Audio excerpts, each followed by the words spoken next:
kulankan ayaa ah mid dhaqaalo loogu ururinayay cisbitaalka guud ee magaalada Beledweyne oo burbur xoogan uu ka soo gaaray weerarkii argagixiso ee ka dhacay 23ka bishan kaasi oo ay ku dhinteen in ka badan 50 ruux.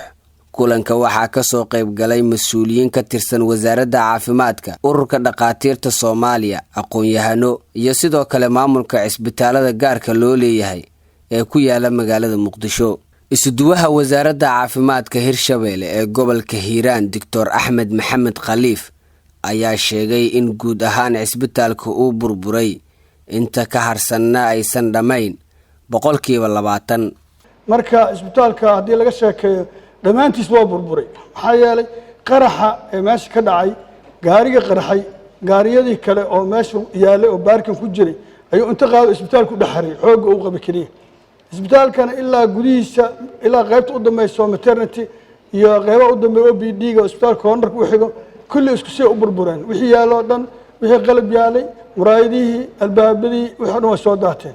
qaar ka mid ah maamulada cisbitaalada ayaa sheegay inay garab istaagayaan sidii dib u dhis iyo qalabayn loogu sameyn lahaa cisbitaalkan. isbitaalkii ugu horeeyay oo dhulkaas oo dhan isbitaal u ahaan jiray oo shaqeynay ama u dhibaataysan yahay wax la aqbali kara ma waa arrin u baahan in loo wada istaago. hal shay ogaada isbitaal xoogaa in la dhiso la kiciyaa waa sahlan tahay laakiin waxa muhiimka waxa waditaanka in laga shaqaysiiyo. waxaan jeclaan lahaa in labadaas face horta loo kala qaado oo aan juhdi ku bixinayso isbitaalku shaqeyn lahaa.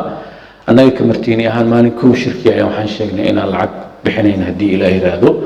standardka agaasin fartuun noo goysay ayaa noo go'an oo public lacag badan ma haystaan kulli shaqaalaha laga aruurin doonaa. aniga Cabdirasaaq ahaan $2,000 aan ku darsanaa kun maalinkii aan sheegay kun maanta aan ku darnay. waxaan rabaa fursadda inaan uga faa'iidaysto ummadda annaga hadda waa isxilqaanay howl adagaa la qabtay intaan inaaf ma ahan agaasin fartuun waxaan ka codsan lahay hadday space noo heli karto ah meel call center ah isbitaal banaadir in laga siiyo oo arrintan isbitaalka Beledweyne ummadda magaalada joogto kulli ay imaan karaan contribution ka dhiiban karaan. isbitaalka Beledweyne waa isbitaal yaab leh oo aad iyo aad yani taariikh u leh oo waxyaalo badan soo maray oo aan doonayno sidii uu ahay si ka fiican in loo sameeyo. waa iskaashanaynaa annaga isbitaalada public-ka isbitaalada private-ka ahayd ururka dhaqaatiirta. agaasimaha cisbitaalka Banaadir Fartuun Shariif Maxamed ayaa ku deeqday $5,000 waxayna ay ugu baaqday dhammaan cisbitaalada dalka inay garab istaagaan cisbitaalka guud ee magaalada Beledweyne kaasi oo loogu adeegayo bulshada Soomaaliyeed.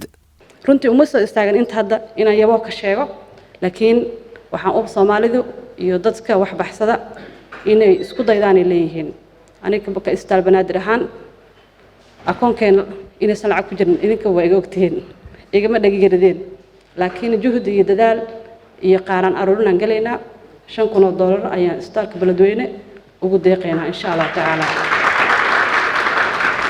siniyad ah waan aaminsanahay inaan helayno oo lacagtaas aan bixin doono. waxaan rajaynayaa isbitaalada kale private-ka iyo public-kada inay ayagana jeebka gacanta geliyaan sadaqada ay u niyeysteen insha Allah taala ay heli doonaan. maamulka cisbitaalka guud ee magaalada Beledweyne ayaa sheegay in celcelis ahaan sanadkii cisbitaalka uu qaabili jiray ku dhawaad 70,000 oo bukaan ah kuwaasi oo ka kala yimaada gobolka Hiiraan, gobolka Bakool, Galgaduud iyo qaybo ka mid ah dawlad deegaanka Soomaalida. sidoo kale cisbitaalka waxaa dhistay dawladda Talyaaniga sanadku markuu ahaa 1933 waxaana dib u dhis lagu sameeyay sanadkii 1988 xilligii ay dhici rabtay dawladdii dhexe ee dalka. Maxamed Muuse Abtow, warbaahinta qaranka Soomaaliyeed, Muqdisho.